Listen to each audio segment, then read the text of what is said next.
सत कबीर की दया अत आदरणीय गरीबदास साहेब जी की अमृतवाणी मंगलाचरण। गरीब नमो नमो सत पुरुष को नमस्कार गुरु की नहीं, सुर नर मनजन साधुआ संतो सर्वस दे नहीं। सतगुरु साहेब संत सब दंडो तुम प्रणाम, आगे पीछे मध्य हुए तिनको जहाँ कुर्बान। नराकार निर्विषम काल जाल व बंधनम, निर्लेपम निज निर्गुणम अकल अनुबेषुंडनम। सोहम सुरति समाप्तम सकल समाना निर्तल, उज्ज्वल हिरंबर हर दमंबे पर वह अथा है।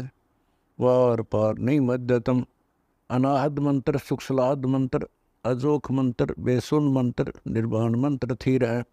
आदि मंत्र युग आदि मंत्र, अजल अभंगी मंत्र सदा सत्संगी मंत्र, लौलीन मंत्र गैर गंभीर है। सोहम सुभान मंत्र अगम अनुराग मंत्र, निर्भय अडोल मंत्र निर्गुण निर्बंध मंत्र, निश्चर मंत्र अनेक है। गैबी गुलजार मंत्र, निर्भय निराधार मंत्र, सुमरत सुकृत मंत्र, अगमी अबंच मंत्र, अदली मंत्र अलेख है। फजलम फराक मंत्र, बिन रसना गुणलाप मंत्र, झिलमिल जहूर मंत्र, सर्वंग भरपूर मंत्र, सैलान मंत्र सार है। निरंकार गरक मंत्र, तेज पुंज परख मंत्र, अदली अबंध मंत्र, अजप्पा निरसंद मंत्र, अविगत अनहद मंत्र, दिल में दीदार है। वाणी विनोद मंत्र, आनंद असोद मंत्र, कुर्सी करार मंत्र, अनबय उचार मंत्र, उज्ज्वल मंत्र अलेख है। साहिब सतराम मंत्र, साई निकाम मंत्र, पारक प्रकाश मंत्र, हीरंबर कुलास मंत्र, मौले मलार मंत्र, पलक बीज कलक है। कौन ब्रह्मा का पिता है, कौन विष्णु की माँ, शंकर का दादा कौन है, हमको दे बता। यह जानने के लिए कृपया सुनिए जगत गुरु तत्वदर्शी संत रामपाल जी महाराज के आत्मा एकदम सतर्क हो जाती है और परमात्मा की तड़प बनती है। एक नेतानंद नाम के ब्राह्मण थे, नंदलाल नाम था उनका। वैसे नारनौल के नवाब के यहाँ वो तहसीलदार की पोस्ट पर थे, आज से 300 वर्ष पहले। उसके माता पिता की डेथ हो गई थी। नाना नानी ने उनको पाला, जवान किया, वहां नौकरी लगवा दी। उनके नाना जी उस दरबार में पहले से ही नौकरी करते थे। एक तो जाति ब्राह्मण, ऊपर से पोस्ट तहसीलदार। उस समय तो पटवारी भारी होता था। उनको फिर ज्ञान समझ में आया। एक विष्णु जी के उपासक, वैष्णव परंपरा के संत गुमानी दास नारनौल शहर में किसी भगत के अपने सेवक के यहाँ सत्संग करने आए। उनके साथ में ही नंदलाल तहसीलदार का मकान था। रात के समय सुहाना मौसम था, चांदनी रात थी, ना गर्मी थी ना सर्दी थी। छत पर बैठ गया, घूम रहा था, इतने में आवाज आई सत्संग की। और जो संत बोल रहा था एक एक बात, रात के समय साइलेंट होता है सब कुछ, सारी सुनने लगी उसको। तो नंदलाल तहसीलदार जी को भगवान की तड़प बनी, क्योंकि उसको चोट बहुत लग चुकी थी। बचपन से माता पिता की डेथ हो गई, अनाथ हो गया था। तो ऐसे दुख से गुजरे हुए व्यक्ति को शीघ्र समझ में आ जाती है ये बातें। उसको तड़प बनी, ये संसार कुछ नहीं। आपको सत्संग के कुछ अंश सुनाता हूं पहले। ये संत जो हैं वाणी तो कबीर साहब की गाते हैं और मार्ग काल का बताते हैं। वाणी ऐसी गजब की है, खींच लेती है आत्मा को, चुंबक जैसे लोहे को खींचता। लेकिन ये कलम गलत चढ़ाते हैं, इनके पास वो संपूर्ण दीक्षा नहीं। बात यहाँ बिगड़ गई। काल ने पूरा लाभ उठा रखा मालिक की अट्रैक्टिव वाणी का। मन तू चल रे सुख के सागर, जा शब्द सिंधु रत्नागर। कोटि जन्म तन भर मत होगे, कुछ नहीं हाथ लगा रे। कुकर शुकर खर बया रे, कौआ हंस बुगारे मन तू, चल रे सुख के सागर, जहाँ शब्द सिंधु रत्नागर। कोटि जन्म तू राजा की न्या, मिटी न मन की आशा। भिक्षुक होकर दर दर आंडा, फिर मिला न निर्गुण रसा मन तू। चल रे सुख के सागर, जहाँ शब्द सिंधु रत्नागर। इंद्र कुबेर ईश की पदवी, ब्रह्मा वण धर्मराया। विष्णुनाथ के पुर को जाके, फिर भी उल्टा आया मन तू। चल रे सुख के सागर, जहाँ शब्द सिंधु रत्नागर। असंख्य जन्म तन मरत्या होगे, जीवित क्यों न मरे रे। असंख्य जन्म तो है मरता होगे, जीवित क्यों न मरे रे। द्वादश धर्मद मैल मठ बोरे, बहुर न दे धर रे मन तू। चल रे सुख के सागर, जो शब्द सिंधु रत्नागर। दोजक भिष्ट सभी तह देखे, राजपाट के रसिया। तीन लोक से तिरपति नाही, यो मन भोगी खसिया मन तू। चल रे सुख के सागर, जहाँ शब्द सिंधु रत्नागर। सतगुरु मिले तो इच्छा मिटे, पद मिल पदे समान। सतगुरु मिले तो इच्छा मिटे, पद मिल पदे समान। चल हंसा उस लोक पठाऊं, जो आदि अमर अस्थाना मन तू। चल रे सुख के सागर, जहाँ शब्द सिंधु रत्नागर। चार मुक्ति जहाँ चंपी करती, माया हो रही दासी।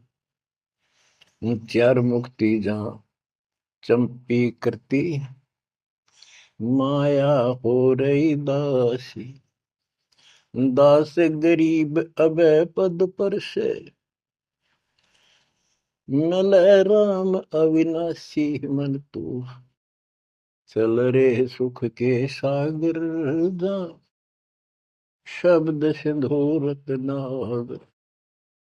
सत्संग में बताया गया कि कोटि जन्म तन भ्रमित हो गए, जन्मते मृत्यु को, और कुछ नहीं हाथ लगा रे। कुकर कुत्ता, शुकर शुअर खरगदा, कौवा और बुगला, ये सभी यानी 84 लाख प्रकार के प्राणियों की योनियां शरीर में तुमने दुख उठाए। इस संसार में सुख नाम की चीज जीव को नहीं है। कोट जन्म तन भ्रमित हो गए, कुछ नहीं हाथ लगा रे। आज सेठ है, सारा कुछ धन है, कार कोठी है, और समय आ गया जान का। सेकंड भी ना लागण दे, एक सेकंड तुरंत उठा कर यम के दूत पटक देंगे धर्मराज के आगे। अब के हाथ लग गया, सारा जीवन खो दिया, कति कर्म बिगाड़ लिए, और आगे पल्ला झाड़ के जा खड़ा अपना भाग। ये सपना टूटते सारी बात समझ में आ जाती। सारा सोपन था यो, ना कोई बेटा अपना था, ना कोई बेटी अपनी थी, ना या कार, ना कोठी अपनी थी। अपना जो काम था वो तो स्टार्ट भी ना किया मूर्खा। बच्चों वहां बहुत बार रो लिया हम साथ जाकर। जब भी मनुष्य जीवन मिला, हम वायदा करके आते थे भगवान से, हे परमात्मा एक का दया कर दो, मनुष्य जीवन की कभी गलती नहीं करूंगा, करेंगे करूंगी, भक्ति करेंगे, मालिक को याद रखेंगे, रोटी के लिए काम भी करेंगे। तेरी भूल नहीं होगी दाता, कति कसम खाते, वचन भर के कान पकड़ के नाक रगड़ के आते वहां से प्राणी। और यहाँ आते ये काल इनको ऐसा अचेत कर देता है, नए सिरे से सिखाना पड़ता, ये बेटा या दाता यू काका ताऊ तेरा ताई मौसरी, ये गिलास यू चमचा या थाली या गिलास यू कटोरा, ये शुरू तो पढ़ानी पड़ती है, कति सारा बुला देता है, इतना जुल्म कर रखा हमारे साथ। इस अज्ञान को आके सतगुरु कबीर भगवान सतगुरु रूप में आते हैं, वो इस अंधेरे को अपने इन वचनों के माध्यम से हटाते हैं। अब बच्चों, मन ने की कर ले 2 दिन का मेहमान, मन ने की कर ले। परमात्मा हमारे सामने खड़े होकर रोया करते हमने, किसी तरह तो समझ लो तुम। ये शब्द इसलिए सुनाया करते कि इस आवाज प्यारी आवाज दाता की खींच ले पशु पक्षियों को भी, और इस वाणी में कसक। तो बच्चों, परमात्मा कहीं भी खड़े हो जाते थे किसी गांव नगर में जाके, और उनको वाणी सुनाते थे, क्योंकि हम कान का विषय भी हमारे अंदर है विकार। तो मीठी वाणी सुनकर तकरीबन लोग इधर उधर से खिसक के आस पास बैठ जाते आकर, जैसे कोई जाकर कोई तुबली बनाने लग जाए ऐसे डुगडुगी, वहां भी लोग इकट्ठे हो जाते हैं। फिर परमात्मा उनको समझाते थे, इस काल के जाल में फंसे इस नकली सुख को सुख मानकर अंधे हुए बैठे प्राणियों को कहां से संघर्ष करने लगते हैं, क्योंकि ये अपने पिता है और ये रह नहीं सकते हमारे को राह बताए बिना। तो क्या सुनाते थे, कहां से आया कहां जाएगा, तन छूटे तब कहां समाएगा। कहां से आया कहां जाएगा, तन छूटे तब कहां समाएगा। आखिर तुझको कौन कहेगा, गुरु बिन आत्म ज्ञान, मन ने की कर ले 2 दिन का मेहमान। बच्चों, परमात्मा याद दिला रहे हैं तुम्हें सतगुरु के बिना, गुरु के बिना ये आत्म ज्ञान कौन कराएगा। आत्म ज्ञान क्या है, तू कौन है, कहां से तू आया, किस लिए जन्म और मर रहे हो, इसका समाधान क्या है, ये है आत्मज्ञान।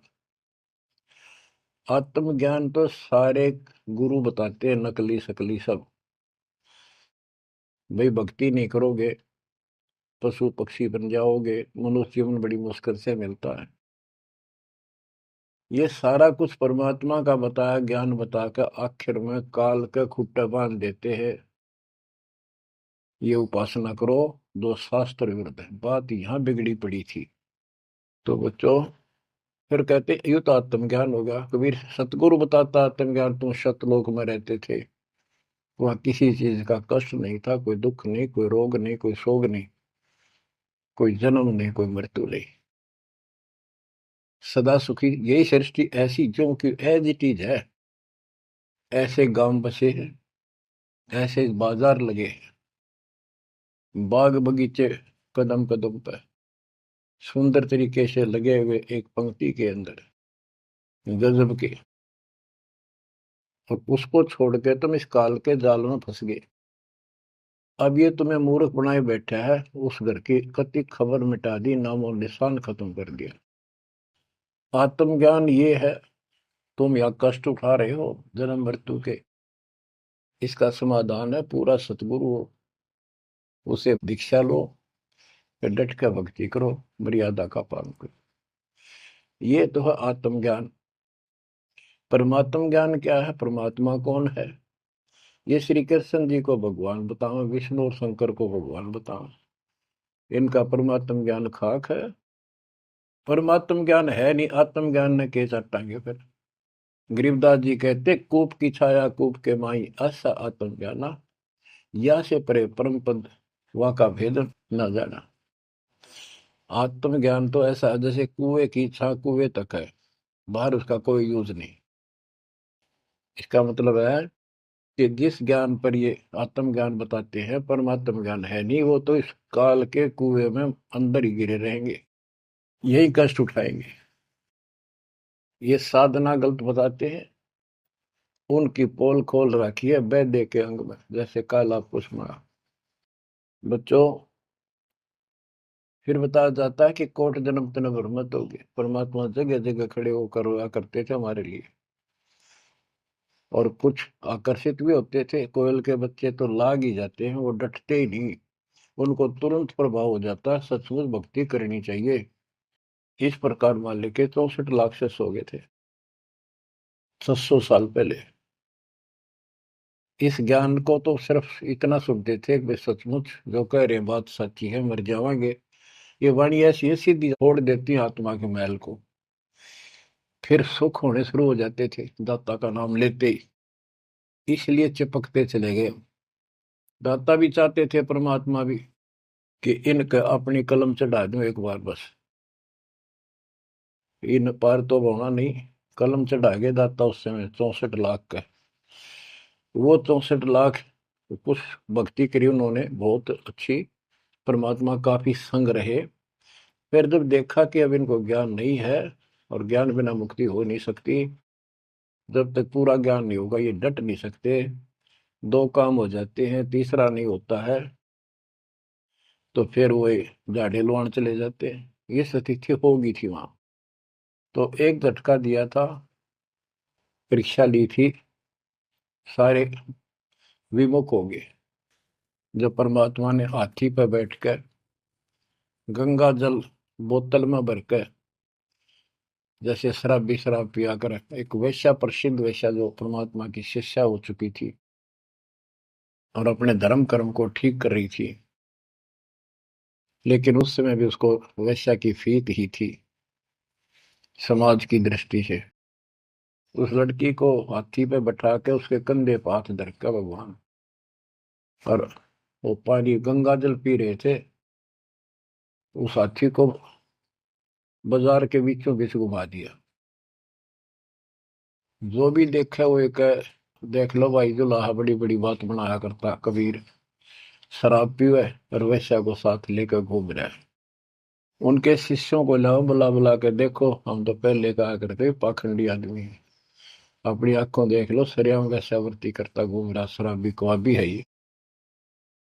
जो भी देखे वही कहते, मैं तो कभी कभी जाया करता, मन तो जाना ही छोड़ रखा है वह, मैं तो उसके साथ चला गया था एक बार।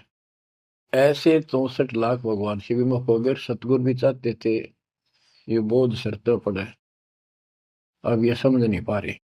गरीब बड़ुआ बड़ुआ सबक है, कोई न जाने खोजे, दास गरीब कबीर करम, बाटत सिर का बोझ। कि उस लीला को कोई नहीं समझ रहा था, वो तो अपने सर का बोझ, ये पूरी आस्था थी नहीं उन शिष्यों की, इसलिए इनको पटक रहे हैं, ठाक सर पर अपना बोझ हल्का कर रहे हैं। बच्चों, गुरुद्रोही नहीं बने तुम उस समय, सतगुरु विमुख हो गए। तो कबीर साहब कहते हैं, सतगुरु विमुखा युग युग रोवे, मानुष जन्म पाके खो। सतगुरु संगत छोड़ के लाख वर्ष जबकीन, इंद्रिय कर्मला मोक्ष हो रह काल के आदि। इसके लिए बहुत से प्रमाण आपको दिए गए हैं। जैसे राबिया सतगुरु विमुख हुई थी, गुरुद्रोही नहीं हुई थी वो। 4 साल दाता ने कितनी मेहनत करके उस बेटी के लिए, फातिमा के लिए, उनकी भेड़ बकरियां के बीच में बैठ के उस बदबू में उस प्यारी आत्मा जो दलदल में फंसी पड़ी थी, राबिया को ज्ञान सुनाया, बेटी अल्लाह खुदा की भक्ति करनी चाहिए, ये जीवन थोड़ा ही है, इसमें कभी भी मृत्यु हो जाएगी, फिर पता नहीं कहाँ जन्म होगा। कई दिन लगातार ये बात करते करते लड़की कहती थी कि महाराज हम इबादत करते हैं, नमाज करते हैं, सारा कुछ करते हैं। उसका सारा अंधेरा हटाया, लड़की का समझ में आ गई, सृष्टि रचना बताई। 4 साल भक्ति करी और कोई साथी था नहीं, दूसरा भक्त भाई बहन इस मार्ग के बताने वाला। समाज के प्रभाव से परमात्मा वाली सत साधना छोड़ दी, क्योंकि सत्संग ना सुनने से इस तरह मैल आवेगा, ये भूल जरूर पड़ जाती है। क्योंकि गलत बताने वाले तो सारा समाज, सारा वही साधना सब कर रहे थे, तो वही अपनी साधना करने लगे। लेकिन ये प्रेरणा इतनी होगी थी कि शादी नहीं कराऊंगी, मोक्ष पाऊंगी। सारा कुछ हो गया था, लेकिन माता पिता को टेंशन होगी कि लड़की को घर पर नहीं रख सकते, तो कह दिया बेटी या तो निकाह करा ले, नहीं तो अब दोनों मराएंगे।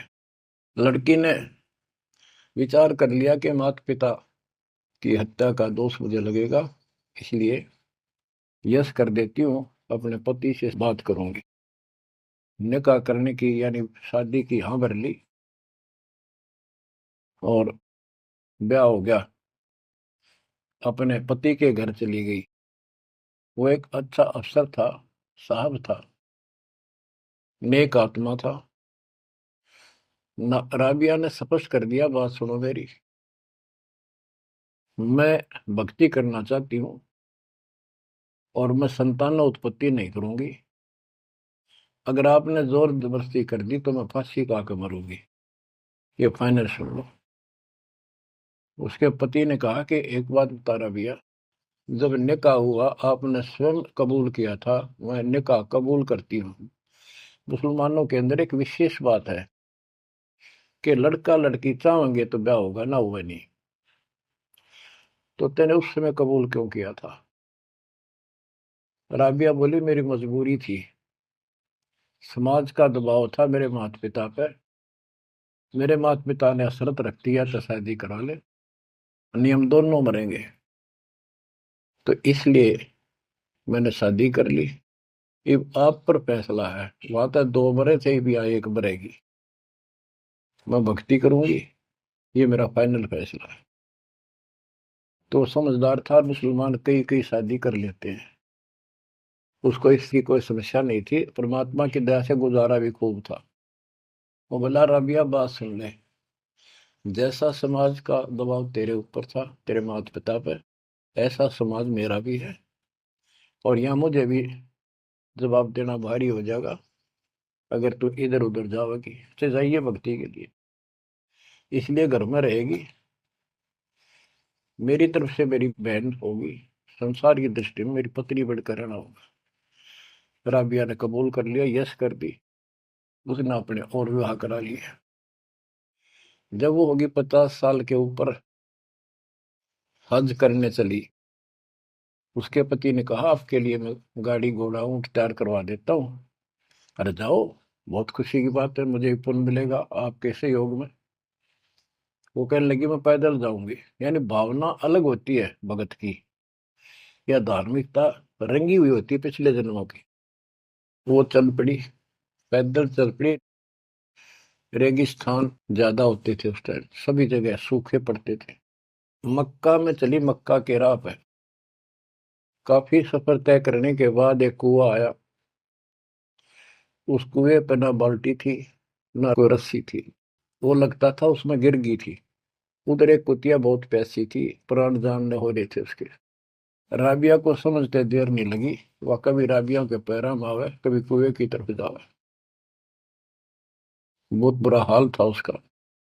उसके छोटे छोटे बच्चे भी थोड़ी सी दूरी पर विलख रहे थे। उस पुण्यात्मा ने धार्मिकता भर दी थी दाता ने, उसने अपने सिर के बाल पाड़े, उसकी रस्सी बांटी, 5-5 4-4 बाल लेकर, और लंबी रस्सी गांठ लगा बना के अपने कपड़े उतार के उस रस्सी के कपड़े बांध गए। पहले मोटे मोटे कपड़े होते थे सूत के, और वो बहुत पानी सोख लेते थे।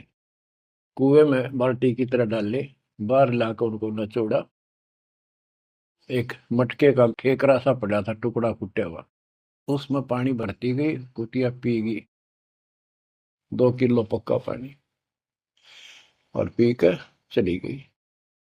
अब उसने अपने कपड़ों से, गिले कपड़ों से सिर का ब्लड साफ किया और झाड़ झूड़ के कपड़े, गर्मी के दिन थे, ठीक सा मौसम था, वो कपड़े निचोड़ कर पहन लिए और सफर पर चलने को तैयार हुई। इतने में वो मक्का मकान उठ के, वो महल मंदिर, वो कब्बा उठ के और कुएं के साथ आकर लग गया, जैसे प्लेटफार्म पर ट्रेन आकर लगती है। राबिया के देख आश्चर्य का ठिकाना नहीं कि मक्का ही आ गया, मैं तो मक्का ही जाना था, पटदे चढ़ गई। उसके अंदर बड़ी बढ़ते उठ लिया, चढ़ते उठ लिया, उड़ के चल पड़ा। उधर से अब्राहिम सुल्तान अदम पहले किसी और जन्म में था। जैसे परमात्मा गरीबदास जी कहते हैं, वाहन गरुड़ कृष्ण असवारा, लक्ष्मी डोरे चौर पारा, असुर निकंद मेड़ी में। अब गरीबदास जी को कृष्ण विष्णु दिखाई देता और कृष्ण को ज्यादा लोग मानते हैं। इसी प्रकार उस समय जो अब वर्तमान में वाणी बोली गई, अब्राहिम सुल्तान को अधिक जानते हैं, इसलिए सुल्तान अदम का जिक्र किया, जबकि पहले ये किसी और शरीर में था, राबिया के समकालीन था। सब कहने लगे भाई मक्का कहाँ गया, मक्का कहाँ गया, मंदिर कहाँ गया। अब्राहिम सुल्तान भी वहां जाता रहता था, मुसलमान भाइयों को समझाना चाहता था, गुरुदेव के आदेश से अपनी सच्ची राह बताया करता, क्योंकि वहां धार्मिक लोग ही जाते हैं। वहां चर्चा चली कि मक्का कहाँ गया, मक्का कहाँ गया। सबको आश्चर्य हुआ। अब्राहिम सुल्तान जो पहले शरीर किसी और शरीर में था, गरीबदास जी की वाणी में है कि सुल्तान अदम मक्के गया, मक्का नहीं मकान, गया एक रांड को लेने को, नो कहे अदम सुल्तान। अब्राहिम सुल्तान अदम कहता है कि नकमी औरत को लेने गया, वो पहले सतगुरु शरण में आई थी, वो साधना छोड़ के अब ये वही डले ढो रही है। उपस्थित मुसलमानों को उसकी बात अच्छी नहीं लगी, दुख भी हुआ, लेकिन मुसलमान था इसलिए आगे बात बढ़ी नहीं। इतने वो मक्का आके वहां यथा स्थान पर स्थापित हो जाता है। लोगों ने देखा उसमें एक लड़की, एक औरत है, एक बहन है। नाम पता करा तो पता चला ये ऐसे ऐसे इसका राबी नाम है। सारे मुसलमान समाज में ये हो गया भाई भक्ति हो तो राबी जैसी, अल्लाह को खुश कर लिया, इसको तो जन्नत मिले ही मिलेगी। अगला जन्म उसका एक बांसुरी नाम की लड़की का हुआ। परमात्मा जो उसको चार्ज कर गए थे, वो परमात्मा की चाह उसके अंदर फिर भी तड़प रही थी। उसने ब्याह उस समय भी नहीं कराया और अपना शब्द गाती रही, परमात्मा अल्लाह की महिमा सुनाने लगी। और बंसुरी रूप में भी 50 साल से ऊपर होगी, हज करने गई। तो उसको ये ज्ञान हो गया था, क्यों परमात्मा की धार्मिक बातें डेली गाती और सुनती थी, कि जो मक्का में मरता है उसको सीधी जन्नत मिलती है, स्वर्ग, बहिश्त। तो उसने सोचा ये शरीर तो एक दिन जाएगा, और कहते हैं मक्का में मृत्यु होगी तो जन्नत मिलेगी, जन्नत के लिए सब कुछ किया जा रहा है। उसने वही गर्दन काट दी अपने हाथ से तलवार मार के। सब कहने हो गया भाई बांसुरी तो गई स्वर्ग में, बांसुरी ने कुर्बानी दे दी और जन्नत में गई। अगला जन्म उस फातिमा का कर्महीन का, वैश्या का बना। 2 जन्म कति ब्रह्मचर्य के पालन कर लिए, आखिर में सारी कसर काट दी काल ने। परमात्मा कहते काल के षड्यंत्र को तुम तक ये समझोगे, ब्रह्मा विष्णु महेश अभी तक नहीं समझ पाए। फिर दया करी दाता ने, वो गंदा नरक भोग के वह फिर मरी। एक शेख तकी नाम का सिकंदर लोधी राजा का धार्मिक गुरु था, और ये भी कहते हैं वो उनका एक प्रधानमंत्री भी था। जो भी उसके घर जन्म हुआ उसका, 12-13 वर्ष की होकर वह मर गई, कब्र में दबा दिया गया। एक दिन परमात्मा ने ऐसी लीला करी, क्योंकि सोचल छिद्र मैं करूं अपने जन के काज, काम तो उनका था सारा उस बेटी के लिए। शेख तकी के ने जब सारे हथकंडे अपना लिए, कबीर साहब आयरा नहीं, मुर्दे जिंदे कर दिए। उसने कहा वो तो सदमे में था कमाल, रामानंद जादू जंतर ते जिंदा कर दिया। जब जानू मेरी बेटी कब्र में दब रही है, उसको जिंदा कर दे। कई दिन हो गए, 15-16 दिन हो गए। परमात्मा ने कहा ठीक है भाई, सब इकट्ठे कर लो। मुनादी करा दी, उसने खुद करा दी, आज इसकी पोल खुलेगी। परमात्मा ने समय बता दिया, उस दिन करूंगा जिंदा। हजारों आदमी, सिकंदर लोधी, शेख तकी, कब्र फुड़वा दी, वहां इकट्ठे हुए। कब्र फुड़वा दी, लड़की का शरीर था। तो परमात्मा ने कहा शेख तकी तू कोशिश कर ले, कदे 5-6 नंबर बनाओ है। और कहे या सदमे में थी। दूसरे बोले जी अगर ये इस तरह कुछ इल्म होता, अपनी बेटी ने कौन कब्र में दब मिट्टी में, आप दया करो। कबीर साहब ने कहा हे शेख तकी की बेटी जीवित हो जा, नहीं हुई। दूसरी बार कहा यही, नहीं हुई। शेख तकी ने भगड़ा पा दिया, नाचन लग गया कि डोंगी की पोल खुल गई, देख लो। कहूं था ना मैं, कभी मुर्दे जिंदे होते हैं, ये तो कयामत के समय होते हैं। तब परमात्मा बोला डट जा बंडेले, रुक। तब कहा हे कबीर की बेटी, आत्मा जहां भी है वापस आ, शरीर में प्रवेश कर बेटी, और बाहर आ। इतना ही कहा था, शरीर में कंपन हुई, लड़की उठी, मालिक के चरणों में आकर दंडोत प्रणाम किया, और खड़ी होकर 1.5 घंटे अपने पिछले कर्म, वो पाप बकवाद गलती सारी दोहरा दी, और अपने भगवान के साथ चली गई। परमात्मा ने कहा जा बेटी अपने पिता के साथ, शेख तकी के साथ। लड़की बोली मेरा बाप आप हो। इनका तो इतना संस्कार था, इन दाब दी मट्टी में। अब इनका मेरा कोई संस्कार नहीं था। आगे मेरा पशु जुन्नी में जाने का नंबर था, और ये भगवान वहां गए, धर्मराज के दरबार से मुझे बाई फोर्स लाए। तो बच्चों कहते गोरख से ज्ञानी गणे सुखते जति जिहान, सीता सी वो वारिया दूर संत स्थान। ये बड़े बड़े लतीफेदार भाषण करते हैं, सत्संग सुनाते हैं।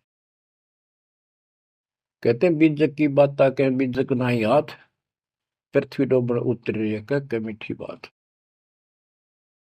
बच्चों प्रसंग चल रहा था सत्संग का, सतगुरु विमुखा योगी गुरु है।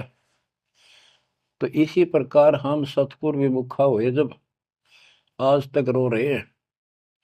हमारे वो कुछ भक्ति करा कर चार्ज कर गए थे, जिस कारण से अपने को मनुष्य जीवन मिलते हुए आ रहे हैं, और भक्ति की चाह भी है, या गलती फिर न दोहराई।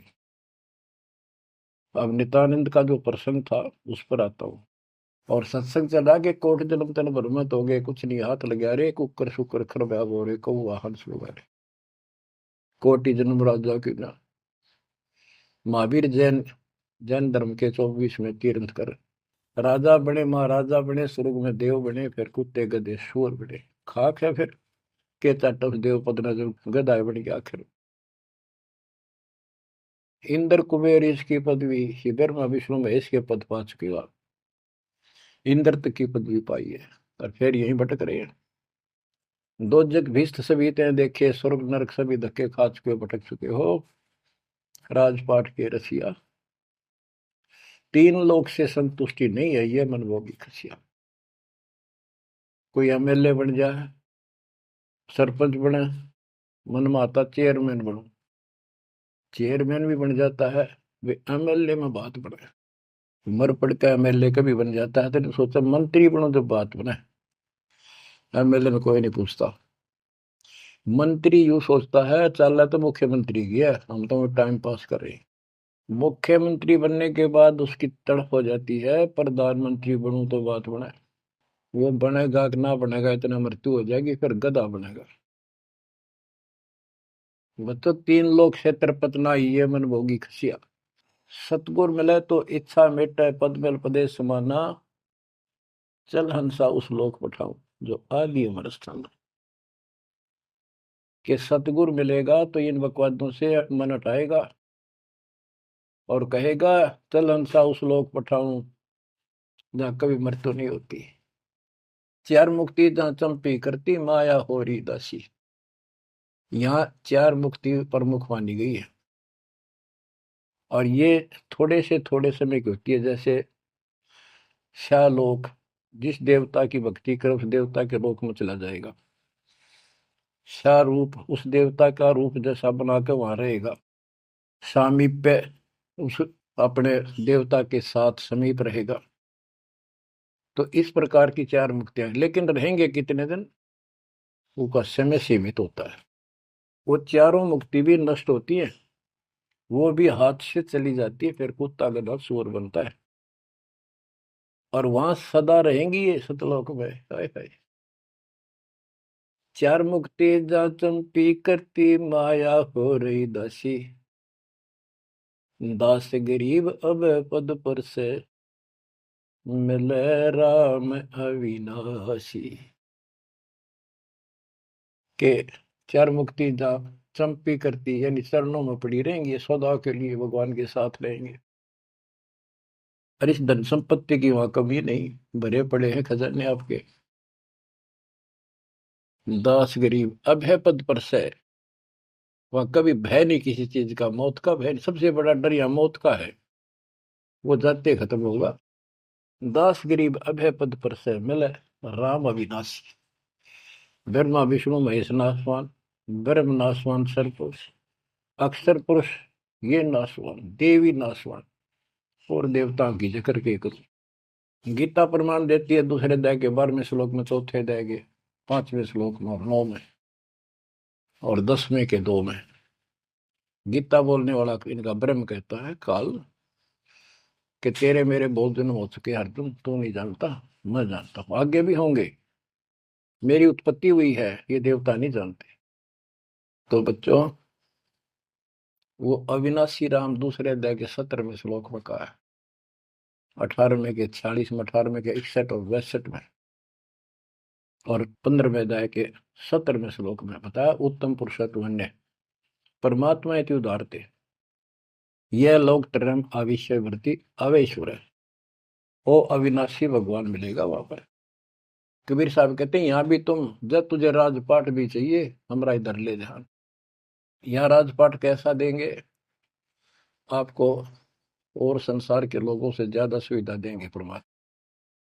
और कहते हैं जिसके मन में परमात्मा की भक्ति है तो फिर के इंद्र का राज, उसको कभी नफरत हो जाती है उस राज से, तो महाराजा बन जाता है।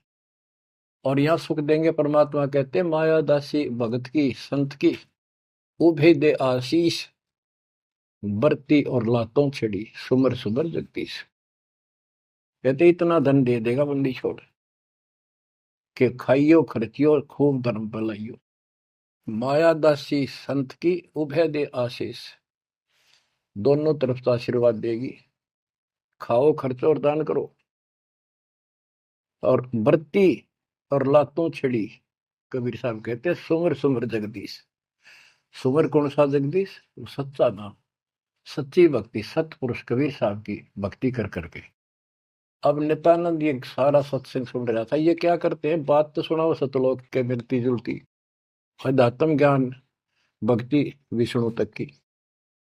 अब नंदलाल पंडित जी ऊपर से तहसीलदार, 2 मरोड़ इकट्ठी, उसने सोचा यहाँ जाऊंगा संत के पास तो नगरी के लोग क्या कहेंगे, ब्राह्मण और तहसीलदार या किसी के घर में आकर संत के चरणों पड़ा। काल न तक कई रास्ते रोक रखे हैं। तो उसको पता चला कि महात्मा का डेरा है यहाँ नारनौल से 2 किलोमीटर दूरी पे। संत चले गए। अगले दिन, उस दिन तक खूब विचार किया। सुबह सुबह घोड़े पर बैठ कर, जो सरकार की तरफ से मिलता था उनको, आश्रम में चला। संत जी सिर को उस तरह फिरवा रखा था और सुबह सुबह इजी मूड में घूमने के लिए उसी रास्ते आ रहे थे जिस रास्ते वो नंदलाल जा रहा था तहसीलदार जी। अब ये ब्राह्मण उस टाइम सारे सोन को सोन घड़ी मान्या करते, उसने सोचे देख यो मन उस बाल कटवा के आगे आ गया मेरे, और मैं कितना अनमोल काम करने जाऊं था, आज गुरु बनाने जाऊं था, अपने जीवन का सौदा करना था, यो कसोन हो गया, कुसोन अपलक्षण हो गया। तो उसने अपने मन में सोच लिया इसके टोले मार दे दो शर्मा उंगली, यो कसोन मिट जाएगा। हम भी पहले क्या करते ना, बच्चे थे जब, के झूठ बोला पाप लगेगा, ने बोला उंगली पर उंगली धर के बोली थी, कोई ना लगा पाप। ये अपनी बनावटी बातें थी, उंगली पर उंगली चढ़ा ली थी, इसलिए पाप ना लग गया कर। तो उसने इस दृष्टिकोण से उस महात्मा के सर में ने उल्टी उंगली के टोले मारे 3-4 और बोला, रनर भाग मनहूस तनाजा मेरा गाना था, आज मैं गुरु बनाने जा रहा था, अपना जीवन का सौदा करूंगा। अब वो संत जी हैरान रह गया, पढ़ा लिखा दिखे, घोड़े पर सवार कोई अफसर होगा और ऐसा व्यवहार कर दिया।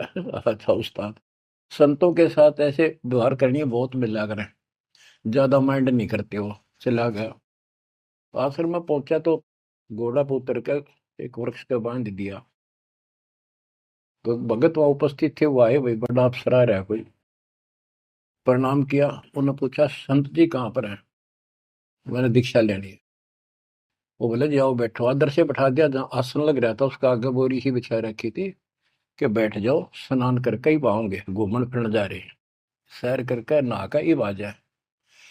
आधे घंटे में घूम फिर कर नहा कर महात्मा जी आसन पाए, सामने घोड़ा बंधा दिखा और वो आदमी बैठा दिखा, और देख लिया ये तो महात्मा जी थे, तेने बहुत बड़ी गलती कर दी पापी आत्मा, ये भी धमका होगा और तेने भगा होगा।